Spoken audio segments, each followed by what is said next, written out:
2025ஆம் ஆண்டு தான் நம்ம பலவிதமான கஷ்டங்களும் துன்பங்களும் துயரங்களும் பட்டிருந்தோம். 2026 ஏதாவது மாற்றங்கள் உண்டாகுமா அப்படிங்க பலவிதமான எதிர்பார்ப்புகளோட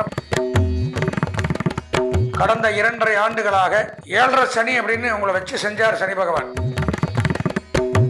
பலவிதமான துன்பம், துயரம், அலைச்சல், வேதனைகள், சங்கடங்கள், மன உளைச்சல், கஷ்ட நஷ்டங்களோடு இருந்த தங்களுக்கு தற்சமயம்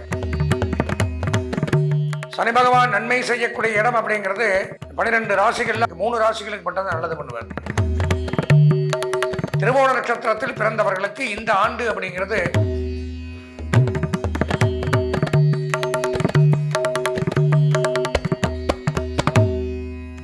திருவோண நட்சத்திரத்தில் பிறந்த நேயர்களுக்கு 2026 எப்படி இருக்கும் அப்படிங்கிறத எவ்வளவு சதவிகித நன்மைகள் இருக்கு இந்த பதிவில் நாம் இங்கே பார்க்க இருக்கிறோம்.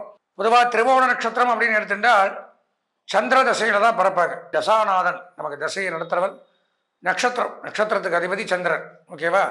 ராசிக்கு அதிபதி மகர ராசி சனி பகவான். அப்போ நம்ம இந்த ராசிகளாக பார்க்கிறத விட நட்சத்திர வாயிலாக, ஏன்னா இந்த நட்சத்திரம் அப்படிங்கிறது நல்ல ஒரு வித்தியாசம் உண்டு. ஒவ்வொரு நட்சத்திரக்காரர்களும் ஒவ்வொரு தசையில தான் பிறப்போம். இந்த தசையில பிறப்பா அப்படிங்கிற கணக்கு உண்டு. அந்த தசா புத்தி தான் பேசுது. அப்ப அந்த தசாநாதன் அப்படிங்கிறவன் இங்க எந்த இடத்துல இருக்கான்? 2026க்கு அவன் சாதகமா இருக்கானா? ராசிநாதன் மேஷராசினா அதுக்கு அதிபதி ஒருத்தர் இருப்பார். இவன் பிறந்த நட்சத்திரத்துக்கு ஒருத்தர் அதிபதி இருப்பார். இதெல்லாம் மெயினா பார்க்கணும். பொதுவாக பயிற்சிகள் ஒரு பக்கம் இருந்தாலும் இந்த தசாநாதனும் ராசிநாதனும் எங்க இருக்கிறார்களோ அதை வைத்து பலன்கள் பார்ப்பது அப்படிங்கிறது ஒரு வித்தியாசமான ஒரு கணக்கு.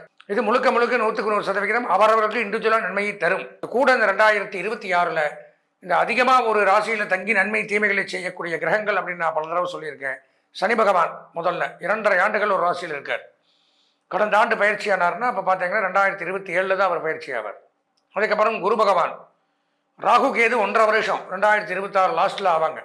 இப்போ இவங்கெல்லாம் சாதகமாக இருக்கா, நம்ம தசாநாதன் சாதகமாக இருக்கா, ராசிநாதன் சாதகமாக இருக்கா, இப்படி இந்த பயிற்சிகளோடு கூடிய இண்டிவிஜுவலையும் பார்க்கறது தான் இந்த பலாபலன்களுடைய ஒரு பதிவு. அப்போ சனியும் சந்திரனும் சாதகமாக இருக்கா அப்படிங்கிறத பார்த்துட்டு மற்ற கிரகங்களுடைய அனுகூலங்களையும் பார்க்கணும். சந்திர பகவான் 2.5 நாளைக்கு ஒருக்கா பயிற்சி, வருஷம் பூரா அவர் எப்படி பார்க்க முடியும்? அப்போ சனி பகவானை பார்க்கலாம். சனி பகவான் அப்படிங்கிறவர் மகர ராசிக்கு 3ஆம் இடத்துக்கு போயிட்டார். மிகச்சிறப்பு. கடந்த 2.5 ஆண்டுகளாக 7.5 சனி அப்படின்னு உங்களை வச்சு செஞ்சார் சனி பகவான். ராசிநாதனா இருந்தாலும் அவர் அவர் கடமையிலிருந்து தவற மாட்டார். யாரா இருந்தாலும் ஒரே தீர்ப்பு தான் அவர்கிட்ட. அப்படி பலவிதமான துன்பம், துயரம், அலைச்சல், வேதனைகள், சங்கடங்கள், மன உளைச்சல், கஷ்ட நஷ்டங்களோடு இருந்த தங்களுக்கு தற்சமயம் சனி பகவான் நன்மை செய்யக்கூடிய இடம் அப்படிங்கிறது 12 ராசிகள்ல 3 ராசிகளுக்கு மட்டும் தான் நல்லது பண்ணுவார். 3ஆம் இடம், 6ஆம் இடம், 11ஆம் இடம். உங்களுக்கு இப்போ 3ஆம் இடத்துக்கு வந்துட்டார். நன்மையை தவிர வேற ஒன்றும் இல்லை சனியை பொறுத்தவரை. வீடு, மனை, வாகனம் வசதிகள் ஏற்படுத்துகிறார். தொழிலில் ஒரு முன்னேற்றங்கள் உண்டாகும். அதிர்ஷ்டங்கள் ஏற்படும். பேச்சால் பல காரியங்களை சாதிக்கலாம். பேச்சு திறமை அதிகரிக்கும். வீடு வாங்கலாம். திருமண பேச்சு கைகூடும். தடைபட்டு வந்த திருமணங்கள் கண்டிப்பாக நடக்கும். வம்ச விருத்தி ஏற்படும். அசையாத சொத்துக்கள் வாங்கக்கூடிய அமைப்பு. அதே மாதிரியே இந்த கல்வி கூடங்கள்ல, கல்வி சாலைகள்ல படிக்கக்கூடிய மாணவர்கள் மந்தமா ஒரு மாதிரி கடந்த 2-3 வருஷமா ஒரு நல்லா போயிட்டு இருந்த ஃபர்ஸ்ட் ரேங்க் எடுத்த மாணவர்கள் கூட அப்படியே பின்தங்கி போறது, கடைசி லைனுக்கு போயிடுறது, அல்லது படிப்பே வேண்டாம் டிஸ்கன்டினியூ பண்றது, இப்படி எல்லாம் ஒரு சூழ்நிலையில் இருந்தவர்கள்லாம் கூட இப்பொழுது மீண்டும் வெகுண்டெழுந்து புத்துணர்ச்சியோடு பழைய ஸ்பீடை பிடிக்கக்கூடிய அமைப்பு கிடைக்கும். மீண்டும் அதே நிலைமைக்கு கிளாஸ் ஃபர்ஸ்ட் இந்த மாதிரிலாம் ஃபர்ஸ்ட் ரேங்க் இப்போல்லாம் ABCDன்னு என்னமோலாம் கிரேடு போடுறாங்க. அந்த மாதிரிலாம் அதில் முதலாவதான அமைப்பு அப்படிங்கிறதெல்லாம் கிடைக்கக்கூடிய அமைப்பு ஏற்படும். அப்போ தொழிற்சாலைகள், factory, foundry, industries, oil mill, petrol bunk, leather work, lathe work, rubber work, building construction, நிலக்கரி சுரங்கங்கள், கனிம வளம், உரம், ரசாயனம், பூச்சி மருந்து, இந்த மாதிரி தொழிலில் இருக்கிறவங்க சாதிக்கலாம். வியாபாரம் அபிவிருத்தியாகும். கல்வி பெருகும். திருமண பேச்சு கைகூடும். வீடு, மனை, வாகன வசதிகள் ஏற்படும். நோய் நொடிகள் நிவர்த்தியாகும். கடன் தொல்லைகள் நீங்கும். அப்போ திருவோண நட்சத்திரத்தில் பிறந்தவர்களுக்கு இந்த ஆண்டு அப்படிங்கிறது மிகச் சிறப்பான நன்மையை தரக்கூடிய விதமாக தான் இருக்கு. இருந்தாலும் சொந்த ஜாதகத்தை ஒரு முறை பார்ப்பது நல்லது. 100க்கு ஒரு 85% நன்மைகள் அப்படிங்கிறது உண்டாகுது. கல்வி பயிலக்கூடிய மாணவர்கள், கலைத்துறை, அரசியல்வாதிகள், பெண்களுக்கு 90% நன்மைகள். சுய தொழில், உத்தியோகம், வியாபாரம், விவசாயம் செய்பவர்களுக்கு 80% நன்மைகளும் ஏற்படுது. அதிர்ஷ்டமான வண்ணம் வெள்ளை, நீலம். அனுகூலமான திசை மேற்கு. அதிர்ஷ்டமான எண் 5. வணங்க வேண்டிய தெய்வம் பைரவர். காலபைரவரை வணங்கி இந்த ஆண்டை இனிமையான ஆண்டாக மாற்றிக்கொள்ள ஆசீர்வதிக்கிறேன்.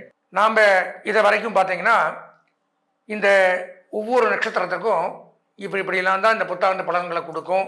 இவங்களுக்கு சரியில்லை, இவங்க இந்த பரிகாரங்களை பண்ணிக்கிறோம், அவரவர்கள் அந்த சொந்த ஜாதகத்தை பார்த்து தெரிஞ்சுக்கணும். இப்படியெல்லாம் பலவிதமான ஒரு நீங்களே பார்த்துட்டீங்கன்னா புரிஞ்சிருக்கும். பலவிதமான நுண்ணறிவோடு உள்ள நுணுக்கமாக இருக்கக்கூடிய விஷயங்கள் வரைக்கும் நம்ம இந்த பதிவில் பார்த்தோம். அதுவும் போக இதெல்லாம் ஒரு புறம் இருந்தாலும் இதில் மாற்றங்களை தரக்கூடியது அப்படிங்கிறது அவரவர்களுடைய சொந்த ஜாதகம். சொந்த ஜாதகத்தில் இந்த 9 கிரகங்களும் வலுப்பெற்று இருக்கு, நல்ல இடங்கள் இருக்கு, நல்ல கிரகங்களுடைய பார்வைகள் அது மேலே படுது, நல்ல தசா புத்தி நடக்குது இப்போ அப்படிங்கிறதெல்லாம் சொந்த ஜாதகத்தை வச்சு தான் தெரிஞ்சுக்க முடியும். இது பொதுவான பலன்கள். இந்த ராசியில் பிறந்திருந்தா இந்த ஒன்றும் வேண்டாம், நான் கிருத்திகை நட்சத்திரம்னு வச்சுக்கங்க. நான் மட்டுமா கிருத்திகை நட்சத்திரம்? உலகத்தில் பல கோடி பேர் இந்த கிருத்திகை நட்சத்திரத்தில் பிறந்திருப்பான். இப்போ அவங்களுக்கு எல்லாத்துக்குமே பொதுவான ஒரு பலன்கள் தான் நாம் பார்க்குறோம். இப்போ பொதுவாக கிடைக்கிற சாப்பாட்டுக்கும் இண்டிவிஜுவலாக நாம் மட்டும் சாப்பிட்ற சாப்பாட்டுக்கும் வித்தியாசம் இருக்குல்ல. நம்ம வயிறு ரொம்பன்னா நம்ம சாப்பிட்ணும், நமக்கு சாட்டிஸ்ஃபைட் ஆகணும், வயிறு ஃபுல் ஆகணும், அப்போ தான் நிறுத்துறோம். அந்த மாதிரி கோயிலுக்கு போனால் ஒரு தொன்னை பிரசாதம் கொடுப்பா, வயிறு நிறையாது. எல்லாருக்கும் கொடுக்கணும்ல, அதனால் ஒரு தொன்னை தான் கிடைக்கும். இதே ஹோட்டலுக்கு போனோம்னா வேணுங்கிறத வாங்கி சாப்பிட்றோம், வீட்டில் வயிறு ரொம்ப சாப்பிட்றோம். அந்த மாதிரி சொந்த ஜாதகத்தை பார்த்தால் மட்டும்தான் இண்டிவிஜுவலாக சாட்டிஸ்ஃபைடாக நமக்கு எப்படி இருக்குது அப்படிங்கிறத முழுமையாக தெரிஞ்சுக்க முடியும். அதனால் இதுவும் கை கொடுக்கும், கூட நம்ம சொந்த ஜாதகத்தையும் எடுத்துக்கணும். அப்படி எல்லாத்தையும் கலந்து பார்க்கும் பொழுது தான் 100க்கு 100% இந்த வருஷம் நமக்கு எப்படி இருக்குங்கிறத தெளிவாக தெரிஞ்சுக்க முடியும். அதனால் நமது நேயர்கள் இந்த பதிவையும் பார்த்து சொந்த ஜாதகத்திலையும் ஏதாவது கஷ்டங்கள், ஒரு சந்தேகங்கள் இருப்பின் தாராளமாக என்னுடைய அலைபேசி நம்பரை சொல்கிறேன். 9865098370 9865098370. இதில் ஸ்டாலிங்லேயும் போடுவாங்க. இந்த எண்ணிற்கு தாராளமாக தொடர்பு கொண்டு உங்களுடைய சொந்த ஜாதகத்தை விரிவாக தெளிவாக பார்த்து பயன்பெற்று இந்த 2026 சந்தோஷமாக கொண்டாட பிரார்த்தித்து விடைபெறுகிறேன். நன்றி, வணக்கம்.